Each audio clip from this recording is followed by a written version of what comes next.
You went on a field trip recently? Is that what I heard? I did. I did. Actually, I think I saw a picture. I don't think I didn't hear this. I saw this. Mm, keeping it secret. Well, Didn't what want did to. you do? Posted a picture on social media, I believe. So, Medias of the social. Yes. yeah. So, a friend of mine, he reached out. He was asking. He kind of set up this kind of group of just a bunch of architects and called it the Tectonic Lodge, which is kind of cool. Sound. It's just not very many people were This is it's like the Freemasons of architecture. What is there. this? There you go. The Exactly. Tectonic Lodge. But so one of the things that we want to try to achieve is just basically get a group together to go and visit architecture and take a look at it and experience it, hug it, rub your hands Punch across it. the punch it, all that other stuff. Wow. So we had planned a trip to the nearest Louis Kahn building to us, which just happens to be in Fort Wayne, Indiana. And so we looked it up. I mean, we kind of rescheduled it a couple of times to try to align with other people's schedules, and then people started to drop off on the trip, and we were just like, well, let's just do it. And so he and I hopped in the car and drove down to Fort Wayne, Indiana. Both of us, both of us looked ahead of time to make sure that it was open and everything else. Looked Yeah. on the website, it was open. Get there. Guess what it wasn't? It was not open. Not only was it not open, it was not accessible. Why was it not accessible? Because it's going under a major renovation and addition. So the website's just out of date. It's we looked at the art center in general. Hmm. It is one of many buildings in the art center. Oh, gotcha. And so unfortunately, So you didn't art read below, the details, the deets. we didn't dig into the details saying, "Oh yeah, by the way, the two guys that are driving down from Detroit to Fort Wayne, Indiana to look at one specific building only and nothing else, they really shouldn't come because the thing's closed." Yeah. Yeah. So you got to study it from afar? Is that what happened? Well, I mean, you could get up close enough. I mean, the construction fence was pulled in pretty tight to the building, at least on the con part of it, and then there's the construction fencing around the addition. And we spent a lot of time on the side of the building where you could look at both the con building and the addition at the same time. Hmm. We've got notes. We've got I was notes. thinking, oh man, what a Lots project. and What a, lots and lots could of you notes. imagine the pressure of doing an addition to a con building? Would you even It say yes to a project like that? So this is the second time I've seen an addition, a recent addition to a building done by a noteworthy architect. Mhm. We have an addition that was done to the Grosse Pointe Public Library that was done by Breuer, and it I had notes on that one too. Just the thing about it was is it seemed like it missed some cues on alignments and things like that. Whatever. I mean, I get it and all that other stuff. So there's that. And this one wasn't necessarily one of Breuer's like most notable buildings. It was just done by him. Mhm. And honestly, it's brick, it's very modern, and it's very modern in kind of like the same time period as he was doing with all of his brutalist buildings. And so it almost seems like this was I, I don't know the history of it, but it was almost like a favor for somebody. And they're like, oh yeah, by the way, none of that concrete stuff that you've been doing. It's We got to need be brick. it's got to be brick. Just a last minute change. Yeah. Yeah, So they probably didn't say that until, right before pr- it went to bid. Yeah. probably probably. So we get down to Fort Wayne, and we're looking at the addition. First, we looked at the renderings of the completed building, and it actually didn't look that bad. And then you start to see, then you walk around the building, you see the addition, but you also see the addition that does not look anything like the renderings. Yeah. And you're like, oh, Because oh, oh. what kind of changes are you talking about? Are you, like it's Uh, the shade of gray and the material's different, or are you talking like you it know, looks funny, significantly different? funny enough, shades of gray in the types of, in the color of materials. I mean, there was more white that would stand off of the brick a little bit more. It was kind of more taupey than anything else. It was kind of, oh, it I'm was, making a oh, face. I'm yeah, making a yeah. face here Make the when you face say because taupey. it is definitely not. And then, so you've heard, I mean, you and I've walked around plenty of buildings together, and my stance on two different material change on the same plane, In the same plane. In the same plane. in the Yes. same plane, aligned face to face with no real joint, no relief, no nothing. Just kind of like it goes from one material to another, and it's flush and it's bad and it's not aligned. And there was so many misalignments with the very, the rigor of what Khan does, the alignments, the like everything has a point and purpose behind why it is where it is and what it's doing. And the addition looks so haphazard. It's a large firm, a very large firm, actually. And if somebody's listening and they're yelling at me, it's like, hey, didn't you say that you understand the whole like value engineering? I don't think this is value engineering. I I really don't. What is it then? What do you Um, think happened? Let's pontificate. Let's speculate.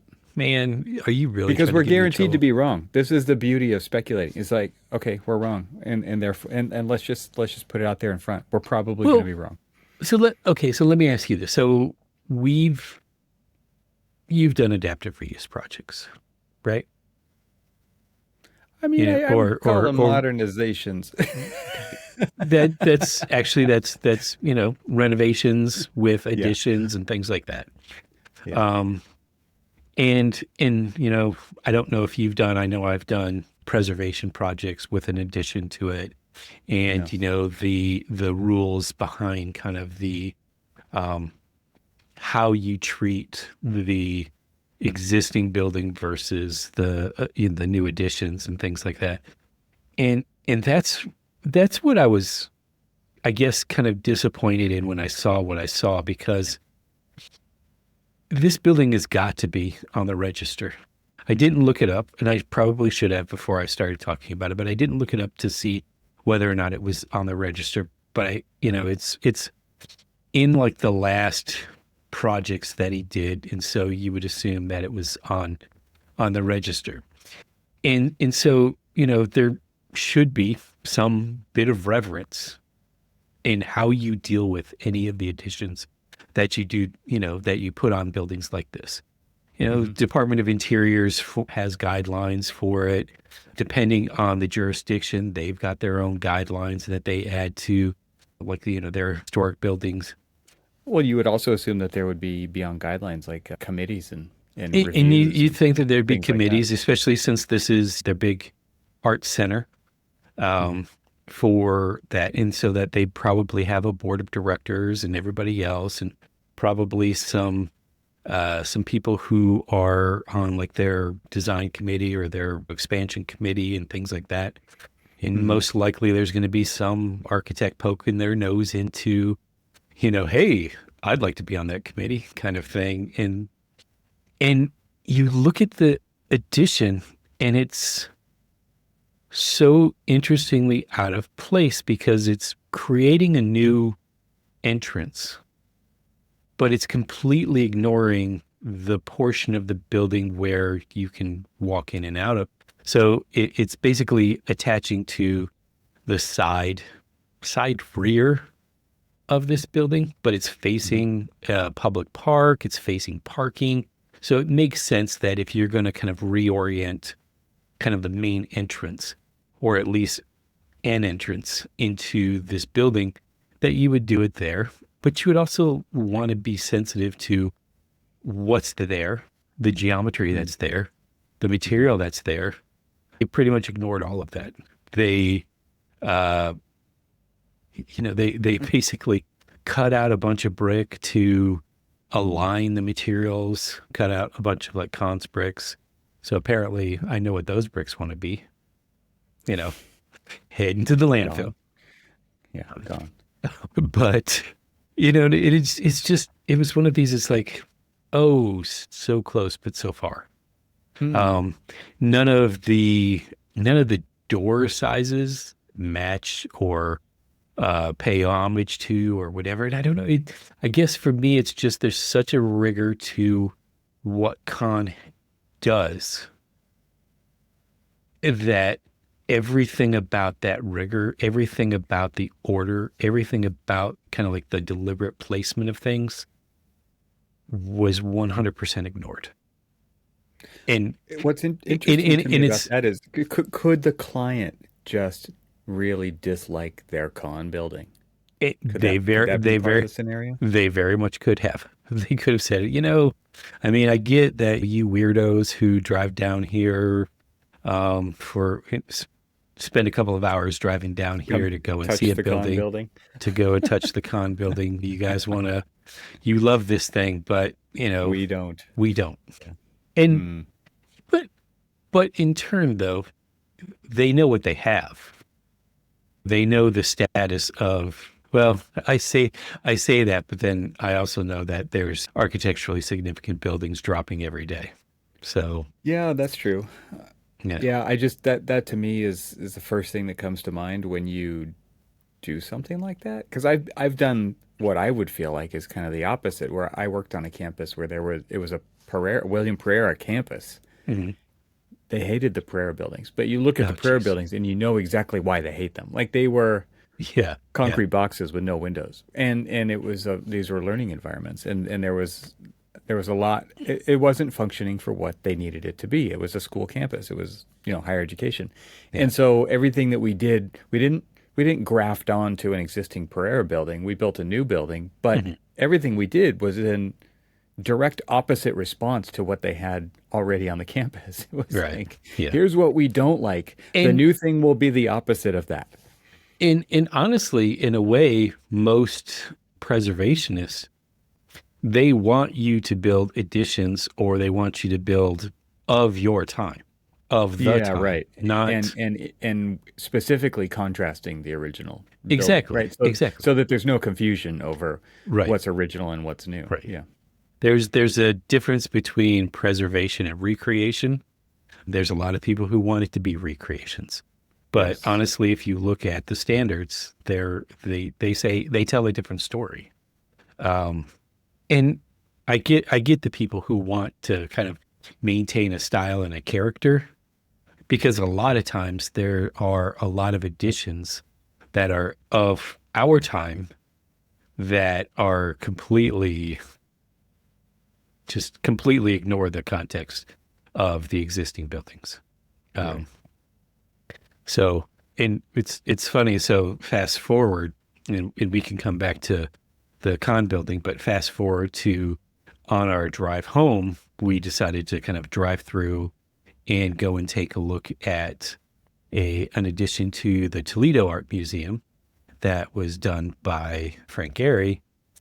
And it was really interesting, very neoclassic building, which of course with not a neoclassic addition to it. And to be quite honest with you, of all of the Gehry buildings that I have seen throughout my life, I don't know why, but I actually think this is one of my favorites. Oh, I was going to ask, because I know how I've been with you when we've experienced other Gehry buildings. Yeah. And it's like, not a fan. Well, here's the funny usually thing. Comes down to the detailing. Yeah. And here's the funny thing is, I was a huge fan design-wise. And unfortunately, I'm always disappointed in the execution-wise. Yeah. Sure. The one, why am I blanking on the name of that building? I can't think of the name either. Yeah. But I mean, that one, what was interesting about that one, as is both you and I experienced, was that one of the details that was just amazingly just kind of fell apart. And I'm looking at my list here. The SANAA building, the SANAA Center. I was like, I have pictures, but I don't have a name. Yeah. And it's that one canopy over the door with the corrugated metal that looks like somebody took some tin snips, but it was like somebody like Edward Scissorhands. Like it was some arthritic dude who could barely wield some tin snips, and he was just like, and then they wrapped it in bird netting. Like it was bad. It was so bad. It was so bad. And I don't think that was original. It couldn't have been. And the thing about it is that it has to have been, because if you go to the other side of the building, there's similar things on that side of the building. It didn't hold up well. It didn't hold up well. Yeah. But honestly, this one, it's interesting because when you're looking at it from the street, you just see this kind of like you go up a series of steps to the classical building, and there is one of those Art Nouveau Paris metro entrances, the very beautiful. And so you kind of like, you walk up that, and it's kind of in line with the front doors and everything. And it's just so, it's the entrance of it sits up high, and then you kind of follow it along the roadside, and the ground is kind of bermed up, and it's got these little small rolling berms, hills. I'm reluctant to call them hills, but it's just this rolling landscape, and you can kind of see a little bit of a peak up. But then as you get closer to it, you actually walk up and you look down at the base of it, because it looks like it was kind of carved out of the ground. And it looks a lot like basically they were excavating to do an addition to the building, and found this big titanium unearthed this thing and said, well, it's too big for us to move. Let's just, carve it out and occupy it. And that's sort of what it sort of feels like. It does kind of look like it was left by previous civilization. Yeah. It does. It does. It very much does. And it's actually, so we were there and it started to rain, and it was interesting because first of all, you think, it's raining and we're at a Gehry building. This can't be good. But all of the corner joints were beautifully done. The rain was rolling over. And what was interesting about it is that, what's the material? What is it? Is it we couldn't no, it's metal. But we couldn't figure out what kind of metal. It's like a really matte texture, though. That's why I asked. It's a matte texture. It's dark, and when it rains, it gets darker. But also you can see the streaking in it. It looks weathered and striated, as if it were a big chunk of alien metal left in there that has basically been exposed to the elements for a very long time. Yeah. I think it says it was 1993, so I mean it's at least that old. But also what you're saying is it just looks weathered. Like it looks weathered. A texture to it. Yeah. Yes. And what's interesting is so when it was raining, it started to rain a little bit, and then it was picking up pretty hard. And so it was already to the point where we're soaking wet. So it's just like, we ain't going to run around and like, oh my God, let's get out of the rain. I'm like, let's just look at the building now that, let's just watch it get wet. And what was interesting about it is that there was, because of the angles and stuff, the water would rush down one thing, and then it would rush down the face of it, create kind of like these very, very wonderful little like moments of like these man-made waterfalls along the face of it. But the one thing that put my mind at ease is that at all of the corners and all of the edges where all of the two different planes come together, it just rolled right on by, because the detailing was nice. It was sealed up. There was no open joints. There was no kind of like gaps at the bottom where they had to infill it with mesh. And remember, at the perfect thing to fill a gap with, mesh. Yeah. Remember at that one. What year was Disney Concert Hall done? Do you know? Oh, I remember. because this is 93 What's and What's interesting is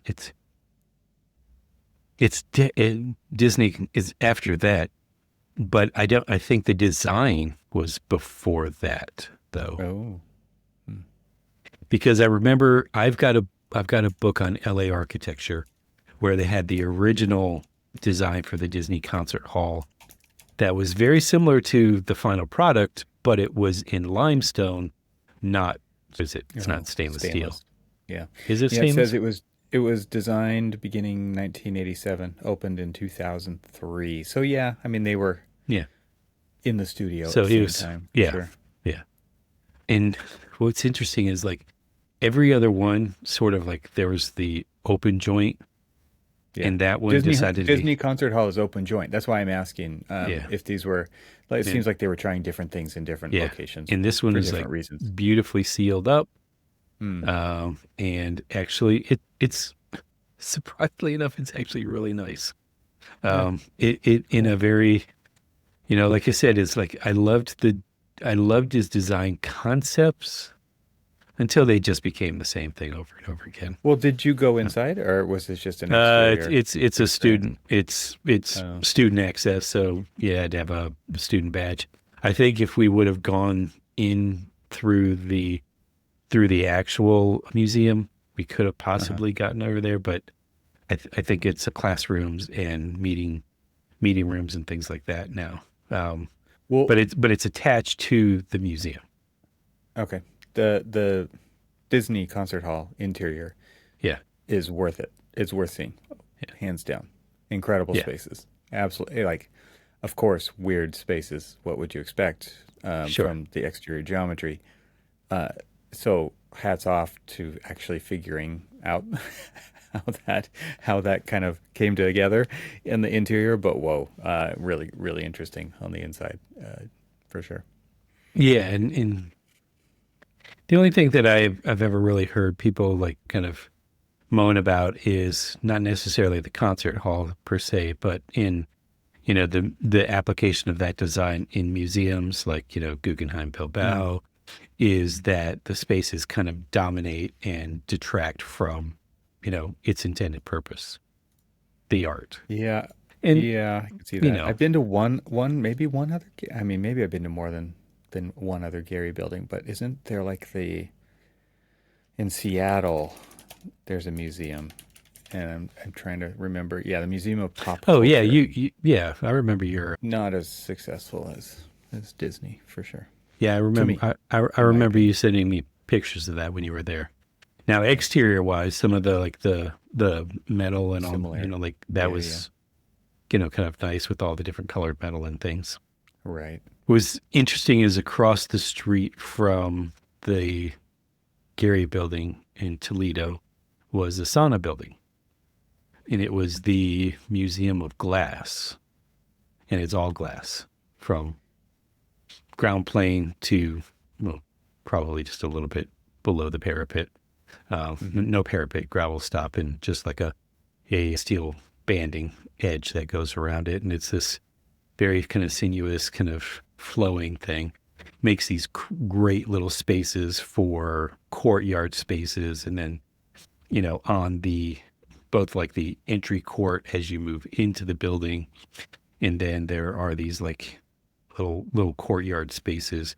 Because it's kind of like if you want to kind of call it a grid, it's not really a grid per se, but there's four spaces interconnected in the center.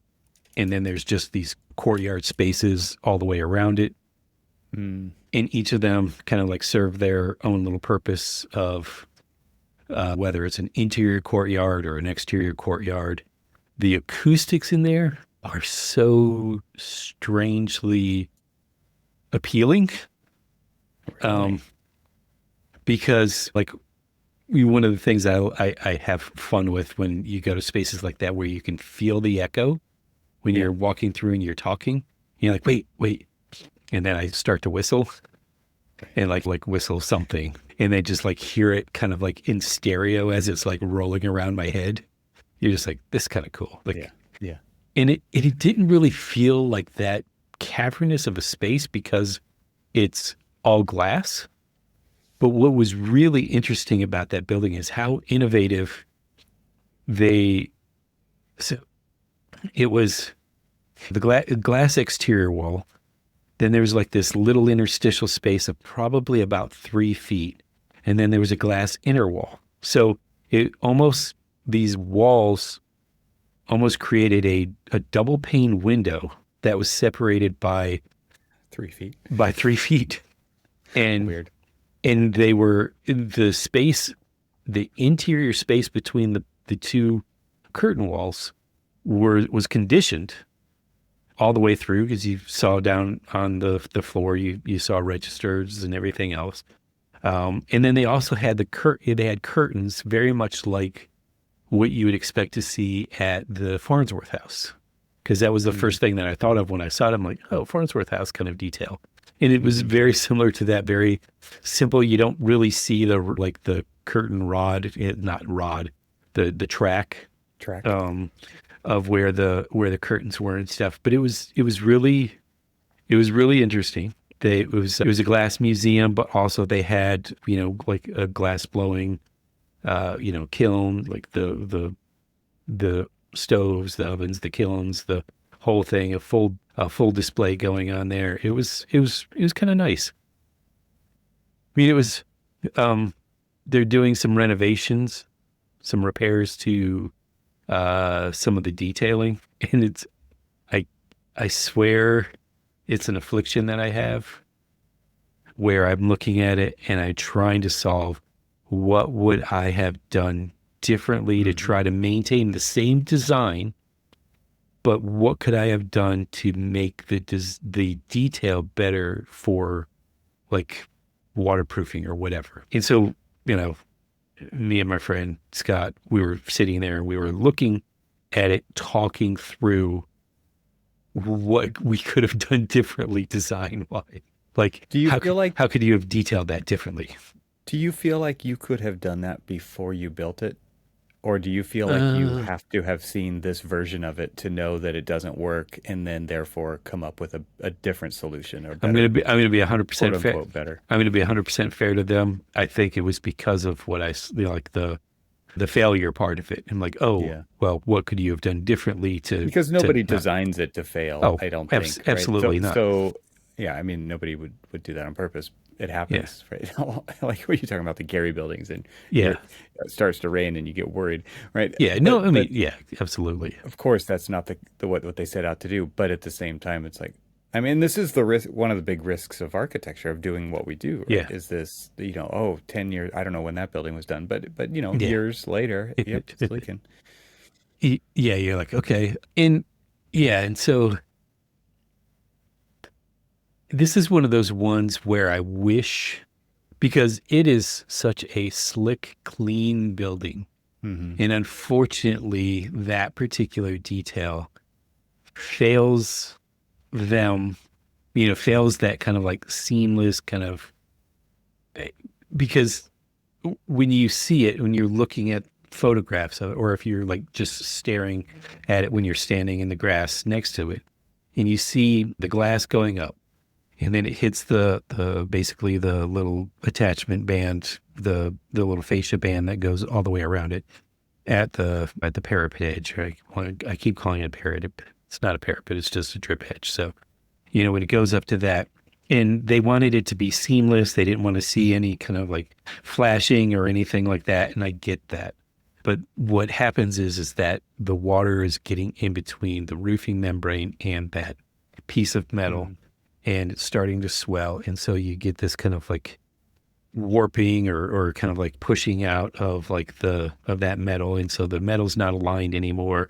It's not this clean line between the glass and the metal. And this is where they made this detail up. This was a one-off. No one's ever done this detail before. I guarantee you they're not going to do that detail again.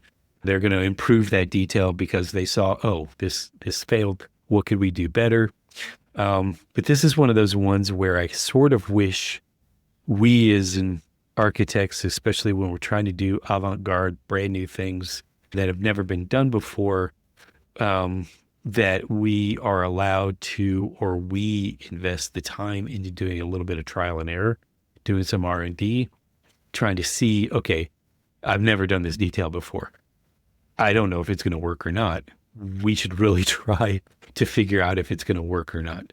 How would you do And that? Like, are you talking about mock-ups? well, What are you talking about? so there's like a full scale mock-up that gets to the point where, you know, in a way, when you get to the mock-up stage, in my opinion, it might be too late. Yeah, well, You know, exactly. That's why I'm wondering what you're so proposing here, so because you I'm need more something proposing. 10 years in advance before you're Uh, willing to actually put it into production. Yeah, exactly. I'm more proposing. Okay, here we are at the end of DDs. At end of DDs, you should have already kind of like known that this is what you want that particular detail to look like. Now, how do we make it work? We've got this whole time period between DDs and CDs to 3 figure weeks. out how to three. Oh, how painfully true that is. See, now you just ruined my whole thing because I was gonna say I know, you got all because this. it's the truth. It is the truth. Damn it. Because, like, I don't know I if I mean, and can. don't let the insurance companies hear what you're saying either, right? Like, oh, I wish we could do that. Oh, we're gonna make you do that because if that's what you Yeah, actually need. true. Well, I mean, when you have like these tried and true, tested, Well, yeah, this is like like off the shelf stuff. Of course, they're going to be like, yeah, you're fine because the manufacturer stands behind that detail. You're doing a detail that's that been there, out of done that. Yeah. their catalog. We've already seen it. We're good with that. It's those new things. It's the Yeah. hey, no one's ever done this before. Like everything that Gary's done. Well, You know, and well, there's hey, we've never done this before. Has it never been done before? Period, ever? And that's true. where the industry doesn't talk to each other, right? It's Yeah. quote unquote proprietary at that, Hmm. at that level. And so those kinds of things don't get shared. And if Right. there's a manufacturer who has done something, they will share whatever they can, of course. Yeah. But Yeah. but not the ones solving it from ideation to completion. Well, They're coming in where they come in. so a detail that I did a decade ago, I was looking at kind of like the manufacturer's standard details. It didn't quite do what I wanted to do. Most of it was in a horizontal application. I wanted it in a vertical application. I wanted it to actually cantilever a lot further than what they were doing. Um, and what was cool is that we actually developed together a detail to make what I wanted to do work. And still to this day, funny enough, it's still standing, it's still working. They've I like how you say funny enough. Well, that was weird. suckered them into doing that one, Funny and enough. it All still right. works. Well, what was interesting is because they were so like this particular institution was so gun shy of doing anything that wasn't from a standard catalog because they had I've worked with people like that before who will you are only allowed to do details that are yeah from the it's like seriously I that's yeah not a place I would want to work. well so they had this big beautiful atrium space and it was curved and it had all of this curved glass hand railing and the atrium was this beautifully done structural system with a all glass roof. It got hot in there and just systematically, just without warning, the curved glass would pop and break depending on where you were at, what time of day. Oh, And we're not talking nightmare. about a small space either. We're talking about a massive space. And there's glass all the way around this big, huge open atrium space, and then coming down this beautiful, decorative staircase, with these floating stairs and these glass handrails. And sure enough, and of course, I pitched glass handrails as well right after all of this event, and they're like, yeah, no, which completely changed the design of some of the Mm, things that we wanted to do, and which really kind of bummed me out, but. In turn, though, like I had to prove to them that the detail that we were working for these terracotta fins would would work. And so we just worked with the manufacturer. The manufacturer stood behind it. We even did, a couple of mock-ups before, we even released it for a bid. And again, surprisingly enough, they bought it. You're a professional. Funny enough. Of course they did. Yeah.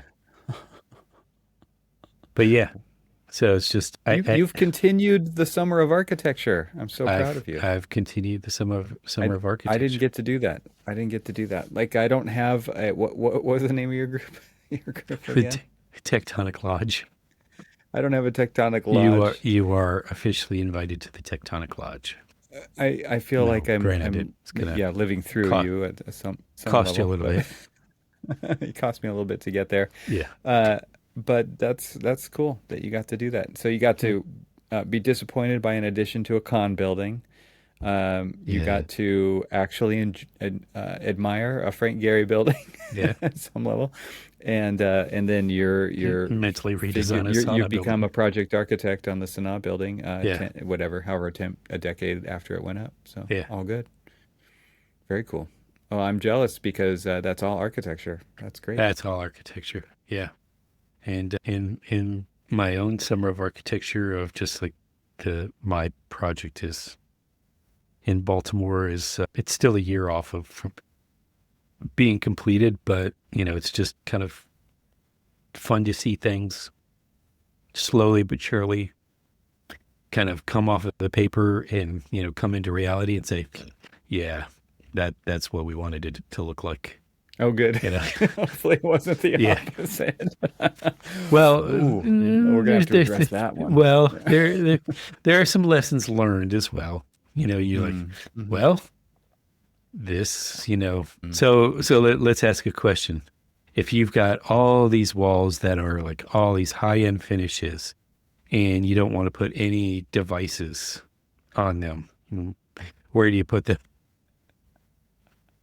Ceiling? I don't know. What I'm in that margin that Louis Kahn did along the floor line of. You unexpectedly have the contractor install them in a place that they shouldn't have in the first place. You're like, damn, coordination issues. And then, of course, what is the first thing that your client says to you as you're walking through with them? Why is that there? Yeah, I was going to say, why is that there? Man. Are these things just too small to show up in the model? Is that the deal? Like they're just under the threshold of we will model this, or what? There are some things that, they didn't model in, we just had kind of a general, like general mounting height thing. And so when they show up in the plans, I'm not even not in the interior elevations. Huh? I'm not even going to expose the fact that this is too. It was just something that was missed. Bummer. And it wasn't everywhere. It's just, unfortunately, this particular place is so high visibility that it was one that when you miss something, it is seen. It hurts. Yeah. It hurts.